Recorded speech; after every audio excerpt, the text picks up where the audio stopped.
Welcome to episode 143 of Lucretius Today.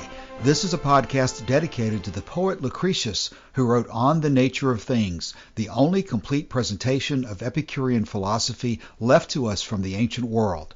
I'm your host Cassius, and together with our panelists from the EpicureanFriends.com forum, we'll walk you through the ancient Epicurean texts, and we'll discuss how Epicurean philosophy can apply to you today. We encourage you to study Epicurus for yourself, and we suggest the best place to start is the book Epicurus and His Philosophy by Canadian professor Norman DeWitt. If you find the Epicurean worldview attractive, we invite you to join us in the study of Epicurus at EpicureanFriends.com, where you'll find a discussion thread for each of our podcast episodes and many other topics. This week we'll continue with the Inscription of Diogenes of Oinoanda, and we'll discuss the Epicurean view that their own viewpoint of divinity and the gods was vastly superior to the religious views of much of the rest of the world. Now let's join Joshua reading today's text, starting with Fragment 16. And they vehemently denounce the most pious people as atheistic, and in fact it will become evident that it is not we who deny the gods, but others. Thus, Diogenes of Melos, with certain others who closely follow his theories, categorically asserted that the gods do not exist, and vigorously attacked all those who thought otherwise. Protagoras of Abdera, in effect, put forward the same view as Diogenes, but expressed it differently to avoid its excessive audacity, for he said that he did not know whether gods exist, which is the same as saying that he knew that they did not exist. If indeed he had balanced the first statement with, however, I do not know that they do not exist, perhaps he would almost have a circumlocution to avoid the appearance of denying the gods completely. But he said, I do not know that they exist, and not, I do not know that they do not exist, doing exactly the same as Diogenes, who indefatigably did not stop saying that he did not know that they exist. Let us then contradict Homer, who talks all sorts of nonsense about them, representing them sometimes as adulterers, sometimes as lame, sometimes as thievish, or even as being struck by mortals with a spear, as well as inducing the craftsmen to produce inappropriate portrayals. Some statues of gods shoot arrows and are produced holding a bow, represented like Heracles in Homer. Others are attended by a bodyguard of wild beasts. Others are angry with the prosperous, like Nemesis, according to popular opinion, whereas we ought to make statues of the gods genial and smiling, so that we may smile back at them rather than be afraid of them. Well then, you people, let us reverence the gods rightly, both at festivals and on unhallowed occasions, both publicly and privately, and let us observe the customs of our fathers in relation to them. And let not the imperishable beings be falsely accused at all by us, in our vain fear that they are responsible for all misfortunes, bringing suffering to us, and contriving burdensome obligations for themselves. So it is obvious that wrongdoers, given that they do not fear the penalties imposed by the laws, are not afraid of the gods. This has to be conceded, for if they were afraid, they would not do wrong. As for all the others, it is my opinion that the wise are not, reasoning indicates, righteous on account of the gods, but on account of thinking correctly and the opinions they hold regarding certain things, and especially pains and death, for indeed, invariably and without exception, human beings do wrong, either on account of fear or on account of pleasures. And that ordinary people, on the other hand, are righteous, insofar as they are righteous, on account of the laws and the penalties imposed by the laws hanging over them. But even if some of their number are conscientious on account of the laws, they are few. Only just 2 or 3 individuals are to be found among great segments of multitudes, and not even these are steadfast in acting righteously, for they are not soundly persuaded about providence. A clear indication of the complete inability of the gods to prevent wrongdoings is provided by the nations of the Jews and Egyptians, who, as well as being the most superstitious of all peoples, are the vilest of all peoples.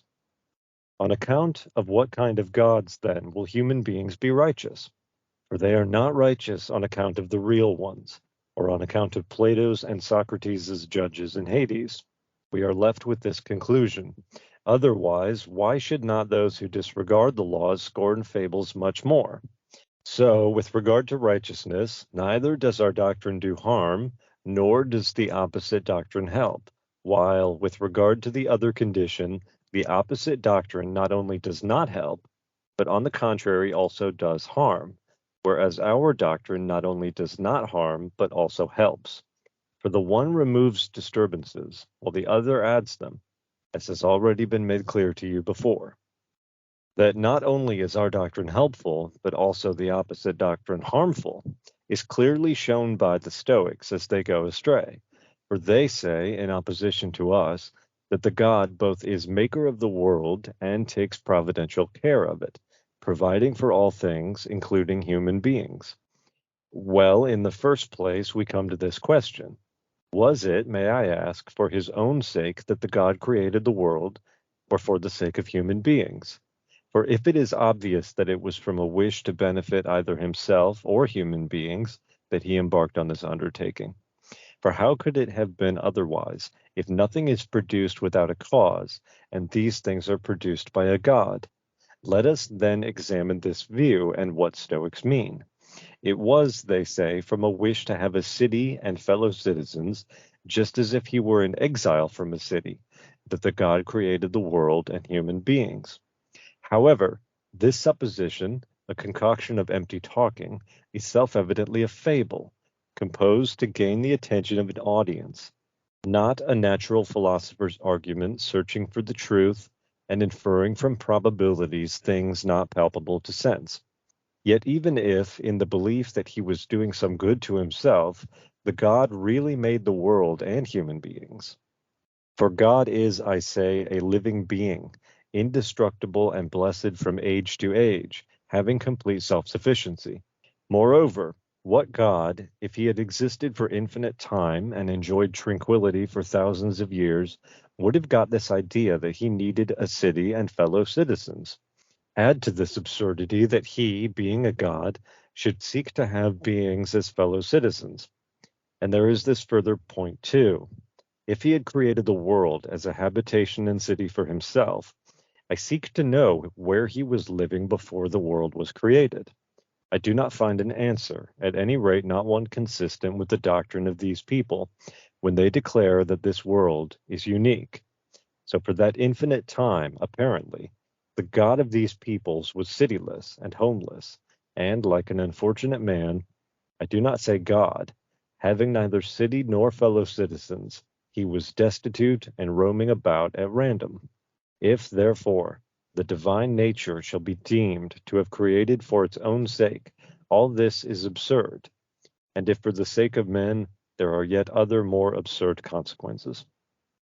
Okay, Joshua, thank you for reading that for us today. Let's take a second at the beginning of the episode to recap where we are. Last week, we discussed Diogenes' take on the nature of knowledge and the ability to determine things with confidence, and the fact that even though everything is made up of atoms and void, that does not mean that our world around us is unreal to us. And given the fact that it's the only one we have, it's extremely important to us. Now, as we go through the rest of the inscription, we are unfortunately missing significant fragments. And this week, rather than go through a series of very fragmentary comments about physics, which appears to be the subject that was covered next after knowledge, let's go down to where we read today, which is the issue of religion. And of course, that's principal doctrine number 1. It's one of the first things that's discussed in the letter to Menorchius. It's an extremely important aspect of Epicurean philosophy.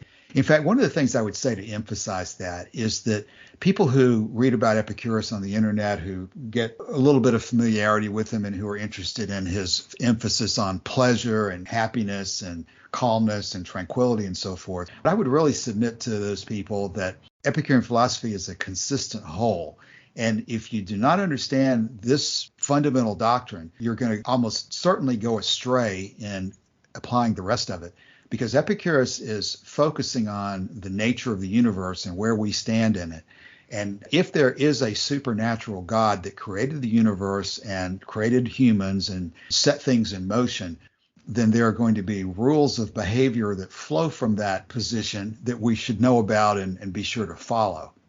So when you go straight to his conclusions about happiness or ethics or anything else without understanding the way he thinks the world works, you're just not going to understand completely why he comes to his conclusions, because this issue of absence of life after death, absence of a supernatural creator, sets the stage for everything else by making impossible the foundations of ethics that the standard religions and philosophies of his day and of our day as well would argue is the case.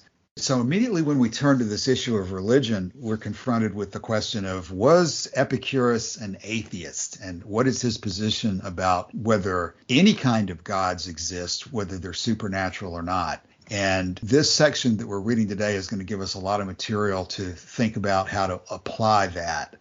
We started out today by talking about what Homer was suggesting about the Greek gods and how they did all sorts of capricious and arbitrary things, and suggesting that if we have that kind of an attitude that God is active and affecting people's lives, choosing particular people to be his favorites, deciding that certain people are his enemies, and taking actions like that, then that is actually a unholy way of looking at whatever gods might exist, because that's not a very flattering picture. If you're submitting that there are beings that are worthy of being called gods, then beings like that would not conduct themselves in the kind of reprehensible ways that the common religions talk about. And one of the first issues that you run into in Epicurean philosophy is, was in fact Epicurus an atheist? In taking the position that supernatural gods don't exist, which he clearly did, was that just a cover or an avoidance of taking a position? Was he trying to basically hide the ball on that question and have it both ways so that he could save himself from being denounced as an atheist and maybe made to drink hemlock like Socrates was and so forth? And this first fragment, 16, bears on that, because Diogenes here seems to be distancing very clearly Epicurus from someone who denies that gods exist. Yeah, so this issue of whether Epicurus was an atheist has become, I think, maybe something of a stumbling block for people today. And in fact, I would go so far as to say that probably a lot of people who find value in Epicurean philosophy today are somewhere actually closer to that position than to his position, which is why texts like this can occasionally challenge us, because what Diogenes of Oinoanda says here is precisely what it says elsewhere. He says, it is not we who deny the gods, but others, and it is not those who are, how does he phrase that? He said, it is not those who are impious. For gods there are, since the knowledge of them is by clear vision, but they are not such as the many believe them to be, for indeed they do not consistently represent them as they believe them to be. And the impious man is not he who popularly denies the gods of the many, but he who attaches to the gods the beliefs of the many. So what we get in this text is what Epicurus is saying elsewhere. And in the opening part of Fragment 16, in the Inscription of Diogenes of Oinoanda, he says, it will become evident that it is not we who deny the gods, but others. And he points out this figure from I think it was about the 5th century BC, this Diogenes of Melos. Now, Diogenes of Melos, I confess I had to look him up. This is from Wikipedia, was a Greek poet and sophist of the 5th century. Throughout antiquity, he was regarded as an atheist, but very little is known for certain about what he actually believed. He was banished from Athens and ultimately died in Corinth. And the reason he was banished was for impiety. It's also thought that he may have been a disciple of Democritus. So that's an interesting connection there. It sort of dovetails with what you were talking about in my absence last week. But as Diogenes of Oinoanda says here, Diogenes of Melos, with certain others who closely followed his theory, categorically asserted that gods do not exist and vigorously attacked all those who thought otherwise. So it's genuinely not clear what Epicurus may have thought himself about atheism. It's clear what he thought about people who hold the wrong views concerning the gods. Do we have any texts where he describes specifically what people who deny the gods? Because I can't remember, and this seems to me, what we're finding here in Diogenes of Oinoanda seems to be a slightly new approach, but I may be wrong about that. Yeah, this is more specific than I think I'm familiar with. There may be some material in Philodemus, but I don't think we have anything that's attributed directly to Epicurus himself, other than the letter to Menoikeus and the opening of the first principal doctrine as well. So we don't necessarily have that much from Epicurus himself, but this would appear to me to be consistent with everything that we do have in Lucretius and the Velleius material that Cicero has described as well. The basic position, as you're describing, Joshua, comes down pretty simply that Epicurus categorically denied the existence of supernatural gods. But he expressly affirmed the existence of other beings in the universe, some of which he thinks have the capacity to be, as it says here, I think, immortal, and that they live a blessed life free from pain. We've discussed this many, many times, and we'll continue to discuss it as long as we discuss Epicurus. But it really is interesting here. This is really specific data that the Epicureans were well aware that there were philosophers in the past who had specifically categorically denied the existence of gods.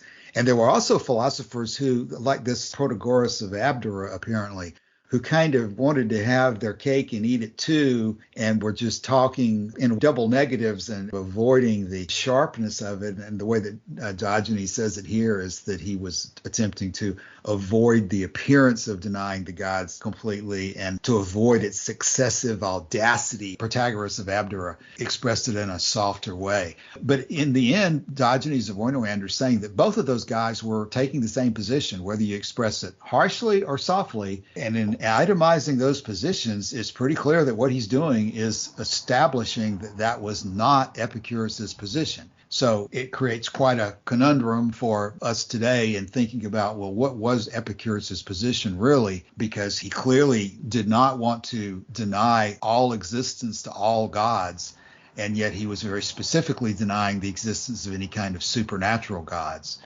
So it seems like, as in Fragment 19, the direction that Epicurus was going in was to emphasize that what everybody thinks about gods, what the common definition of a god is wrong, and that a god is perfectly blessed and immortal, and that you cannot attribute to a god any characteristics that are inconsistent with immortality and perfect blessedness.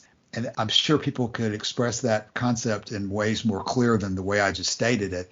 But it seems to me that's the direction he's going in. Whatever else you think about gods, you must make everything consistent with this perfect blessedness and perfect immortality. And as he goes into in Fragment 19, he says, let us then contradict Homer, who talks all sorts of nonsense about them, presenting sometimes them as adulterers and sometimes lame and sometimes thievish, as well as inducing craftsmen to produce inappropriate portrayals, shooting arrows and holding bows and so forth. He's saying that in the universe, anything that's worth the name of God, which is not supernatural, which is always the foundation, is not something that's going to be going around being thievish or lame or shooting arrows or interfering with the lives of men. And in fact, Cassius, it would almost be better not to believe in the gods than to believe that about them. Right. Because the worst thing that happens when you don't believe in the gods, I think, from an Epicurean point of view, is that you remove this image of ideal blessedness from your life. And you no longer have that to strive for, the personification of that.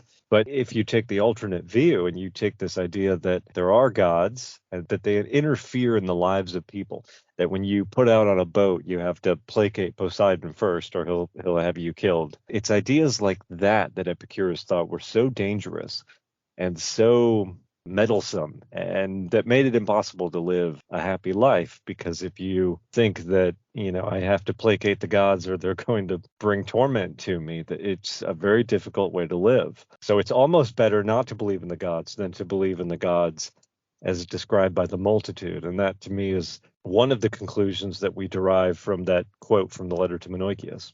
Right. What you just said is a little bit of a twist on what he says at the end of the letter to Menoikeus about better to believe in the false theories of the gods than to believe in a deterministic view of the universe in which you can't be happy. But I think you're exactly right that from both perspectives, he's saying that it would be an error in his point of view to believe that there are no gods, but it would be better to err and say that there are no gods than to have an unholy opinion about them. And really, unholiness is the part of it that I think is really interesting to comment on, because this and several other passages seem to me that they were turning this issue of impiety back against the guys in religion, almost as if you should be offended about the positions that they're taking, not just laugh them off that they are wrong, but to consider that if these gods do exist and they're an important part of your framework of the universe where you're taking them as examples of the right way to live, it's not harmless to have these impious positions. And if you're going around making these wild accusations that the gods are acting in capricious and arbitrary ways, that's actually a form of impiety itself. That if you want to talk about what true blasphemy and true impiety is, it's those allegations about the gods that ought to excite some level of actual emotion in response to it. I'm one of those people, I enjoy laughing at everything and making fun of things, but there's no doubt a serious side to these issues when you realize the significance of the issues that are involved and you think about the fact that this is part of your overall worldview that is extremely important to you and your friends living a happy life. There is a serious side to it in which you can consider that these arguments are not just foolish, but actually worthy of contempt rather than just innocent mistakes. Yeah, because it's views like that, Cassius, that are the reason that Agamemnon, in the opening to Lucretius's poem, was seen to lead his own daughter to the sacrificial altar. If he didn't have these fallacious views about the gods, then he wouldn't have had the need to do that. Right. Or he wouldn't have thought that he had the need to do that. Such evil deeds religion can inspire is that line. And, I think we want to avoid today spending too much time grappling with this issue of whether these gods that Epicurus was endorsing are real existing beings in the intermundia or whether they are mental constructs and so forth. That's a continuing issue that we'll always be debating as we read these Epicurean materials. But whichever position you take, he's taking them seriously. And as a result of taking them seriously, he's telling us, this is in Fragment 19, well, then, you people, let us reverence the gods rightly, both at festivals and on other occasions, publicly and privately, and let us observe the customs of our fathers, and not let the imperishable beings be falsely accused at all by us in our vain fear that they are responsible for all misfortunes, bring suffering to us, and contrive burdensome obligations for themselves. So again, he's not saying there's no supernatural gods, you can therefore forget about the issue. He's saying that this is an important part of the way you're thinking and acting, and you should therefore take a reverential position towards this issue in your life. Even if it contradicts Homer. Even if it contradicts Homer, yes. Which is the scripture of ancient Greece. Let me ask you this question, because we're going to encounter some very difficult passages here. And one of them to me is in Fragment 16. So before we get too far away from that, I wanted to put this out there. And this may be of some interest to Martin. What he says here is, for he said that he did not know whether gods exist, which is the same as saying that he knew that they do not exist. He interprets it in a different way. It's the same thing. To say it more clearly, if you express it that you do not know whether gods do not exist or also do exist. So if you consider yourself an agnostic, religionists will still take you as an atheist. And I think it's meant in that sense. Okay, the effect, in other words, is going to be the same. Whether you're an atheist or whether you're an agnostic, these finer differences don't matter because the end result of it is you're not holding views about the gods. You're not going to go to the temple or whatever if you hold either of those views. So the differences between them are very small compared to the differences between those positions and the position that the gods do exist. Joshua, I think you've hit on several good points there because we frequently talk about the atheism issue. We should also discuss this agnosticism issue as to whether agnosticism would be consistent with Epicurus or not. And I would say that he's definitely not an agnostic. And, I hate to put too much weight on this particular fragment, especially I see that there are some brackets here that indicate that some of it's been restored. And there's always the general issues of translation questions and whether the text has been corrupted and just whether we understand the full context of what Diogenes of Oinoanda here was saying. But going along with what Martin was saying there, it does appear that Protagoras of Abdera was to some extent putting himself forth as an agnostic by saying that he did not know whether gods exist. Now, regardless of how Diogenes of Oinoanda analyzes that, if Protagoras of Abdera was saying that I don't know whether gods exist or not, that sure sounds to me like a common everyday position we hear today about agnosticism. I don't know. And Diogenes is interpreting it as a denial of the gods. But whether he's right in that or not, it's worth it for us to be clear on agnosticism, because that recalls that in Frances Wright's A Few Days in Athens, she takes a similar position. She actually moves Epicurus more into that agnostic camp and has him say it would be ridiculous to assert that the gods do not exist, but it would also be ridiculous to assert that they do exist, is what she has him say in A Few Days in Athens, which I think is not Epicurus's true position, because Epicurus is neither, as I would see it here, neither an atheist nor an agnostic. He is very firm in stating that a certain type of being that he calls gods exists. The issue for us is that his definition of what a god is does not include being supernatural or omnipotent or omniscient or any of those things that we normally consider gods to be under our definition. Joshua, in terms of agnosticism, do you see any different perspective on Epicurus and whether he was agnostic? Well, first of all, let me give a definition of agnosticism. It's a great place to start. I was just thinking to myself, I've said all this without defining the word. Go ahead. What does it mean exactly? Because atheism is a very old word. It actually comes down to us from ancient Greek. Agnosticism sounds like it would come down to us from ancient Greece, but in fact, it was coined by Thomas Henry Huxley in the 1800s. So what it means is agnosticism is the position that the existence or non-existence of the gods is unknown and unknowable. In other words, if you're an agnostic, it's not just that you don't know whether the gods exist, it's that you think it's impossible to know whether the gods exist. It's impossible for anyone to know whether the gods exist. I don't think that was Epicurus's position. But maybe this is a good time for me to get in my little soapbox issue, because I'll often hear this said, I can understand being an agnostic, but not an atheist. Well, in fact, there's no conflict between atheism and agnosticism. There's no conflict between agnosticism and some forms of religion. It's possible to be both, because atheism exists on the faith axis and agnosticism exists on the knowledge axis. And what you have then are quadrants, then you can fall in any one of them.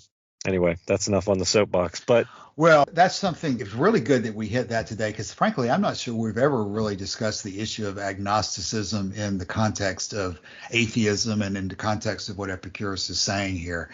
And so it's good that we've brought up the subject. It appears to me that Epicurus and Diogenes of Oinoanda, it looks like the Epicureans were staking out a position that was definitely not a denial of all divinity, if we use that word instead of gods.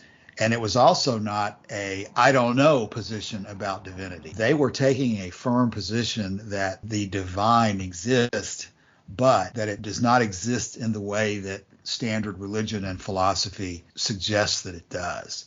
That it has to be approached based on the evidence that we observe about the universe, and logically from the position that if a being is immortal and blessed, we cannot combine attributes that would be inconsistent with that. You're just speaking nonsense when you say that a divine being is going to be shooting arrows at his enemies and rewarding his friends and being thieves and adulterers and so forth, like not only the common religion, but these stories of modern religions as well.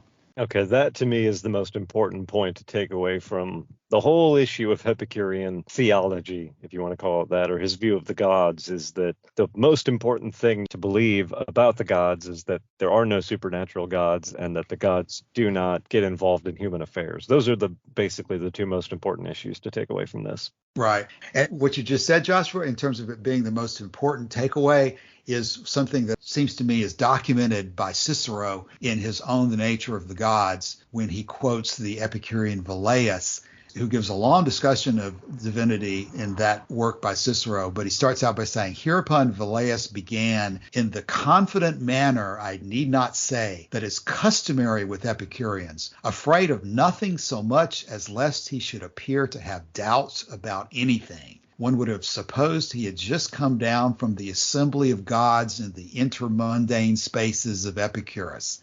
And I think that's a sarcastic attack on Velleius, the way he says that, but I think there's foundation for him having made that joke. I guess good jokes have their foundations in some grain of truth at least. And I think that's what we see here in Fragment 16 and 19, is that the Epicureans were very firm in their positions about the gods. They were not playing games with it. They thought they were very confident and assertive in the positions that they took about the proper view of the gods in human life. So with that, why don't we go on to 20 and talk about some of the practical implications of this? Because, again, whether we take the position that Epicurean gods exist in reality in some other part of the universe, or whether this is just a mental construct that is an important part of human life, the Epicureans had very assertive views as well about the real-life impacts of these things. Because, of course, what's the big challenge that every religionist wants to throw out there? You can't have morality. You can't have a moral people. You can't live life successfully and happily and on a friendly basis with other people without religion. It's only religion that prevents people from stripping off their masks and being absolute monsters to each other at every moment. If we don't have religion, everybody's going to do exactly what they want to do. There's no foundation for any kind of morality, and life would be a hell on earth if we did not have religion to keep people in mind. So starting in Fragment 20, Diogenes is going to assert aggressively that not only does standard religion not serve that goal effectively, it is in fact Epicurus's correct position on the gods that not only is not harmful, but actually is the only way to successfully have a foundation for a successful society. So let's start with Fragment 20, and where it says, it's obvious that wrongdoers, given that they do not fear the penalties imposed by law, are not afraid of the gods. And if they were afraid, they would not do wrong. And then later on he says, for they're not righteous on account of the real gods or on account of Plato's and Socrates as judges in Hades. And so what is the foundation for saying that religion does produce this effect? Is in fact religion the necessary basis for all human social morality? Well, that's clearly what people thought for a very long time. And I mean, for centuries, millennia, really, that it was impossible to behave well if you didn't have the fear of the gods hanging over your head. Augustine said that we couldn't permit bad ideas to circulate or wrong views of the gods for the same reason that the state cannot allow the sale of poisoned bread. So that was a very early hint at the same idea. And then later on, you've got John Locke wrote his famous letter concerning toleration. And he said that the only thing we can't tolerate is atheism. I'm paraphrasing, because promises, covenants, and oaths can have no hold upon an atheist. And then, of course, Thomas More in his Utopia, we've talked about that before a little bit on the podcast. You've got this Catholic philosopher, theologian, intellectual, who is appalled by some of the things that he sees around him in England and in Europe. The justice system is quite corrupt. Things are not going well. And after he reads this report of Amerigo Vespucci about the natives in the New World who have never encountered Christianity, and Amerigo Vespucci makes the claim that their lives are in many respects Epicurean, Thomas More uses this to formulate a literary approach to these fundamental questions about the interaction between religion and society and what effect it has. And the religion in Utopia is very different from Christianity. And it's much more liberal than Christianity, at least as it was practiced in More's day in Europe. But when you come right down to it, when the rubber hits the road, two things were not allowed. There were two beliefs that were not allowed to be professed in utopia. And one of them was that the soul dies with the body. And the other was that the universe is the mere sport of chance. And so because, again, if you believe those things, what is to stop you from committing crimes? So that's the fundamental issue, and it has been the issue for a long time. Diogenes of Oinoanda, of course, is writing before Christianity has really come into its full power and is making these claims about society and nature and religion, and before Christianity has the power to enforce its doctrines on the population. But Diogenes of Oinoanda is essentially seeing the same thing, if not in Christianity, than in the religions of Greece and Rome and other religions of the Near East, where they make essentially the same point. If you don't believe in the gods, if you don't believe that there is a more than human judge that can give punishment or reward, how can we trust you? How can we trust you to do the right thing when no one's looking? So that's the fundamental problem. The response given by Diogenes of Oinoanda to that problem is just look at the record. If what you were saying was true, we should see religious people behaving well, and in fact, they don't. So clearly, whatever is necessary for moral behavior, religion is not it. That would be a way to paraphrase what he's saying. If they were afraid, they would do no wrong. And clearly we see that they do wrong, regardless of the fact that religion permeates society. He uses some examples here in this fragment 20. I think we all are familiar in our own lives. It's frequently those people who wear their religion on their sleeve who seem to be the least trustworthy in life. You'll have people who, when you go through the phone book and you're looking for a plumber or a vendor of some kind to do some work for you, you'll often see people advertising. They'll have a little fish on their advertisement, or they'll do something else to indicate that they're Christian. They'll put the name of God in the name of their business. They'll do everything they can to wrap themselves in the flag, so to speak, of Christianity. And yet, I think it's fair to say that those who trade on that kind of asserted trustworthiness are often the least trustworthy. It's a common theme of all sorts of fraud, that those who are attempting to misrepresent things to you are going to claim to be the most trustworthy. Whatever they're asserting, what we see as a result is that clear indication of the complete inability of the gods to prevent wrongdoing. So claims of being endorsed by God are frequently a good sign of the reverse being the case. And the point he makes is that something that does actually work to make people behave well is the laws and the penalties imposed by the law. So in other words, it's human effort and human achievement and government and that kind of thing that helps people to make the right decision, or at least to not make a decision so wrong that it will get you punished by breaking the law. I think we can use the same argument against those, because even though we have these established laws and the legal system, still people commit crimes. So this one does not really work in that way. It's more like that the legal system is there to have a system which shows this, but it doesn't guarantee that everybody follows it. And the best legal systems today are the ones that don't mete out the worst possible punishment, but the ones that try to rehabilitate people into better ways of living. It turns out, I think, there is no golden key, or there's no absolute way to get people to behave well. But one thing that we know does not work is fear of the gods. And as a result of these observations, what he then goes forward in arguing is that our doctrine, which is a correct view of the gods, not only does no harm, but it also helps, while the opposite doctrine does not help, but also, on the contrary, does harm. And of course, I think he's linking that to all of these basically unholy positions about the gods that these other religions are taking. The idea that a particular religion is choosing a particular people to be its own people, that other people are less worthy than those who are favored by a particular god.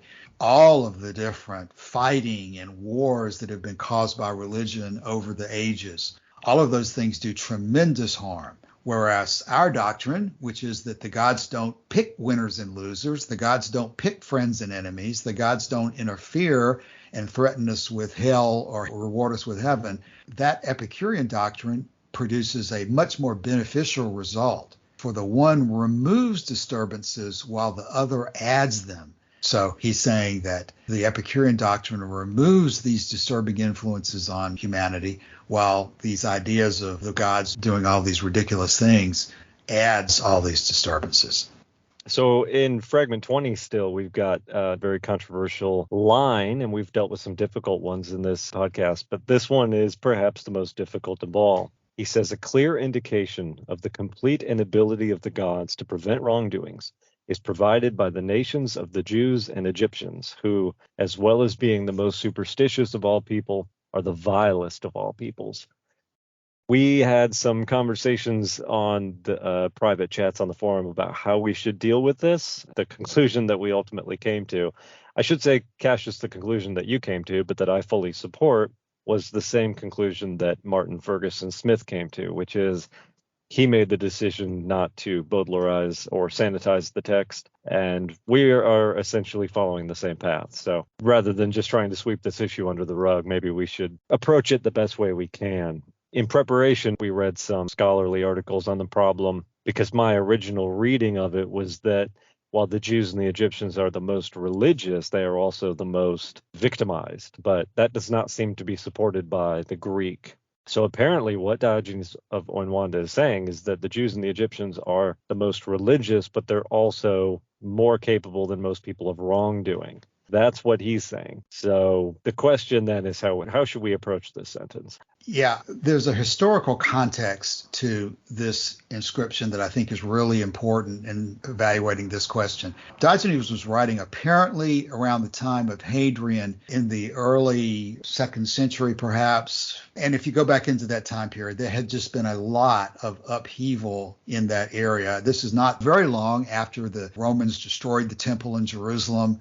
There had been a whole series of wars between the Greco-Roman civilization versus the Israelites, conflict for a long period of time. So I think there's very significant historical context that would account for them being singled out. I know there's a section on epicurus.net, is one of the oldest and most reliable, I think, Epicurean websites on the internet. And if you go to the section about history under the life of Epicurus, there's a link on their main page that says, what is the history of Epicurus and his school? And if you go back into that, there is a good discussion of the development of Epicurean philosophy over the years. And there's a section on Epicureanism and the Judeans. And there's sort of a special relationship, a special attention that both Judaism has brought to Epicurus. And of course, we see here this in Diogenes of Oinoanda, that Diogenes is bringing special attention to Judaism as well. In fact, in this time period, I don't know that it's really even fair to say whether he was talking specifically about Israel versus Christianity. It seems like in that time period, the Greeks and Romans largely considered Christianity to be very difficult to identify from Judaism. And so there's all sorts of potential crossover issues involved here.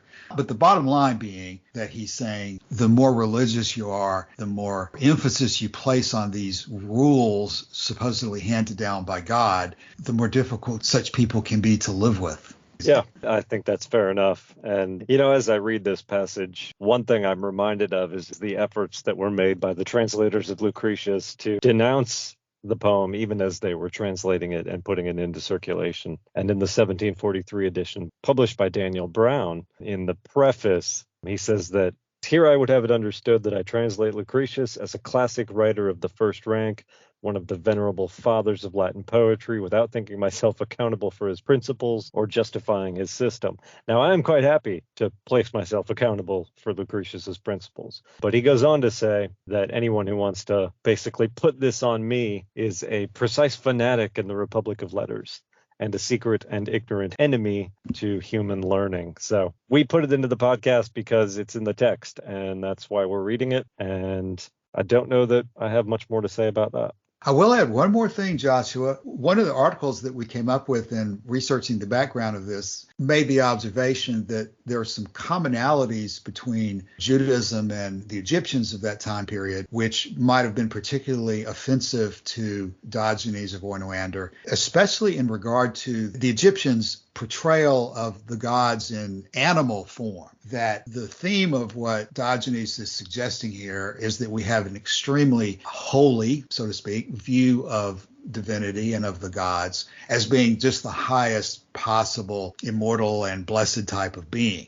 That would be very inconsistent with portraying gods as being cats and half animal men and snakes and all sorts of other much less appetizing images than what Epicurus was suggesting. So actually, regardless of what we would conclude about whether Diogenes was concerned about the revolutions and the wars that were constantly seemingly going on out of Jerusalem, whether he was concerned about that or something else, he was also very concerned about the portrayal of God that is associated with these religions. And you could say the same thing about the burning bush or the pillar of fire in Judaism. Particularly, wasn't that article you're describing, they centered on this idea of the images of the gods as being of some kind of importance. So there's a whole number of different issues that are involved in why he would highlight these two civilizations as being both the most religious, but also maybe the most wrong about their religion.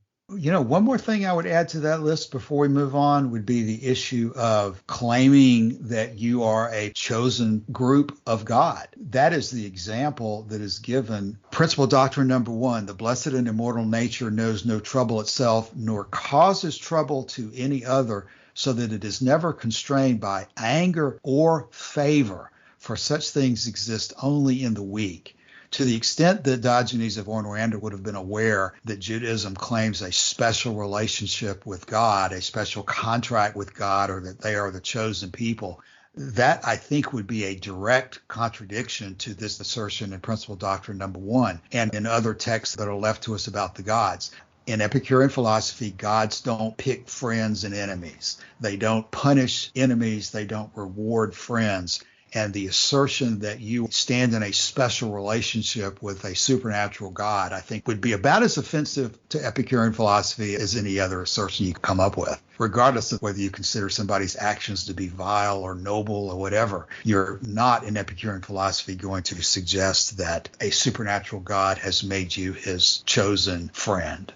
There's that part. And then for Egypt, there's also the pharaohs who were not just friends of God, but who were gods. Whereas in times and city-states in Greece, you had something like democracy developing. And in Rome in its early days, you have this republic, and the inherent idea is that there's no one person who would have the authority to rule for all others. Now, of course, by the time of the Inscription, the Roman Republic has been replaced by the empire. And so you do have just one person who in many ways claims to be favored by the gods. But there's a whole number of different problems with the way that these very religious cultures, societies, the way that they look at the world, and Diogenes of Oinoanda seems to have a problem with all of it. Right. All of them, not just by any means these two groups that he's chosen to single out in this fragment that we have before us here today. So let's use the remainder of our time to hit the group that seems to often embody the worst of everything in the Stoics. One more remark. It still doesn't make sense to me why Egyptians and Jews are mentioned there together, because Jews basically were dispersed after their last revolt. Many of them were killed, others enslaved, and most of those who were survived or not enslaved, they were forced out of their country into exile. So this is then something because of their uprising against Rome, which you can then understand. And it was mostly driven by, motivated also by religion. So from that perspective, you can say that due to the historic circumstances that the Jews were mentioned here. But the Egyptians were different there. So the Romans basically respected most of the Egyptian customs. They just basically took over the leaderships there. So they represented the Roman emperor as the successor of the ancient pharaohs. And they let the Egyptians kept running their own religion under this. And there was no such thing like subsequent wars stretching over nearly 150 years, with a lot of Romans killed in these uprisings between Romans and Jews. And so to me, I still don't see why Egyptians and Jews are mentioned there together. So it has to be some specific prejudice which was cultivated by Diogenes for some reason. The interesting, very weird thing is that later on in the 2nd century, you did have this massive native Egyptian revolt against Roman rule, but that was during the reign of Marcus Aurelius. Now, I know very little about this inscription, but I have no archaeological or any other kind of background from which to assess it. But it was originally thought that the inscription was dated to the end of the 2nd century and not to the beginning of the 2nd century. And if it was dated to the end of the 2nd century, then you could point to this revolt as an example of what's being described. But that is no longer the scholarly consensus, so I don't know what to make of it. But it is fair to say that the Egyptians had been, I guess, oppressed, enslaved by a number of different people. They were conquered first by the Assyrians and then by the Persians and then liberated by Alexander the Great and then ruled over by the Ptolemies, who were then run out by the Romans. So there is a long succession of foreign rule in Egypt, just like there's a long succession of foreign rule in Jerusalem. The article we were referring to earlier made the connection also between the Jews and the Egyptians, that both groups practiced circumcision, which is something that was new to me. I had no idea that the Egyptians practiced circumcision. Of course, maybe that article is wrong. Well, it's not the article that makes that claim, though, is it? I think it was directly from Herodotus that makes that claim. Yeah, this would deserve additional research and future writing and discussion of it. I don't think we have enough information to really talk authoritatively about why Diogenes would have singled out these two groups. But I do gather from my meager historical knowledge that there were some very violent revolts going on in the first 100 years or so after Christ. And that would certainly have had the potential to have these particular people on Diogenes' mind. Yeah, but that concerned on the Jews. The Egyptian revolt came too late. Plus, before, there was no history between that.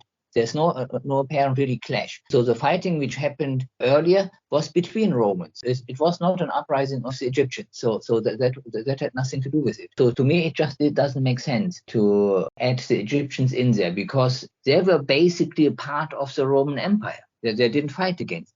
Martin, one question there would be, at what point did the traditional Egyptian religion die out? I mean, I know that Christianity was making headway into Alexandria and Egypt at some point, and this is all well before, of course, the Islamic side of things came through. Does anybody know how long this traditional Egyptian religion survived into this period? Yeah, definitely throughout the Roman Empire. But then the thing is, Christianism spread a lot in Egypt later on. Clement of Alexandria. Yeah.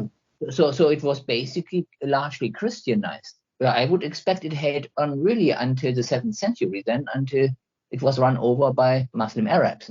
Well, here, in the interest of time, let's go on. And when I made the comment earlier about Stoics being the way we close today, it seems to me that what we're about to read in this final paragraph, Stoicism sort of stands in the place of all monotheism to some extent here. I don't know that Diogenes mentions in this last paragraph anything that strikes us as a uniquely Stoic doctrine, but it looks like what he's talking about is that from a monotheistic creator of the universe perspective, he's talking about that the Stoics say, in opposition to us, that God is both the maker of the world and takes providential care of it, providing for all things, including human beings. And then Diogenes goes into a list of questions that point out the contradictions in that position. But what he's doing here in this opening sentence is identifying the Stoics with this position of providence and supernatural creation of the world in the beginning. Well, here's something I've never heard before, because, of course, this is a culturally Greek inscription written in Greek. And so they tend to think in terms of city-states. The Stoics are apparently making the odd claim, according to Diogenes of Oinoanda. He says, let us then examine this view and what the Stoics mean. It was, they say, from a wish by the maker or by God, to have a city and fellow citizens, just as if he were an exile from a city, that the God created the world and human beings. Doesn't that tell you a lot about Greek culture? About what if you don't have a city, then you're a banished exile? Yeah. And so that this is what God must have felt before he created human beings, like an exile without a city. It's essentially the God was lonely and wanted some friends argument. But you're right. I've not thought about it in this context either. To express that argument in terms of wanting to have a city and fellow citizens does strike me as an unusual way of looking at the question. But basically, this is the general question I think that people throw out. Well, apparently God woke up one morning and decided that his perfect existence was not sufficient and he needed to have a flock of friends or worshipers around him. And that's why he created the universe, which of course makes very little sense about what he was doing before he woke up that morning and decided he needed all these friends and after an eternity of time decided that all of a sudden his prior situation was not good enough and he needed humans to be his friends and worshipers.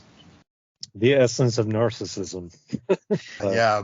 Moreover, what God, if he had existed for infinite time and enjoyed tranquility for thousands of years, would have got this idea that he needed a city and fellow citizens?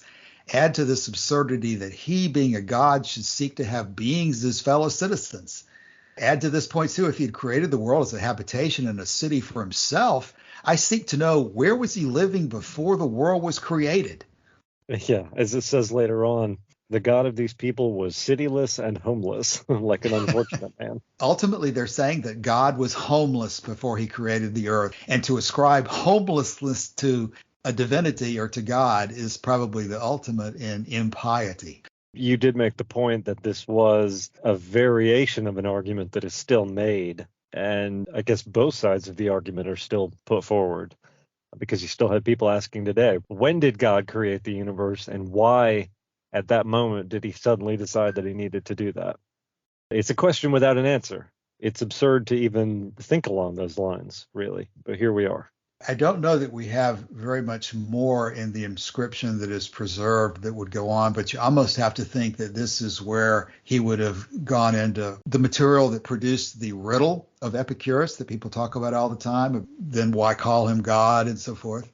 The point I would emphasize here is that it does seem to be pretty key to Epicurean philosophy that even though we don't see it made as part of Epicurean discussion today, all of these many logical arguments against supernatural creation of the universe looks like it could well have been a part of standard Epicurean presentations here, which would sort of lead us towards the conclusion of our episode for today. The ultimate point of all this being that the claims of standard religion about godhood, those claims are absurd and they're not harmless. They lead to actual harm in the creation of impious ideas about divinity that inspire men to all sorts of terrible things. So that it's much better for humanity, and also true, to take the Epicurean perspective that the earth and humanity are not the only living things in the universe, that there's life throughout the universe, and that divine beings, whether they exist only in our thought processes or whether they exist in reality and other parts of the universe,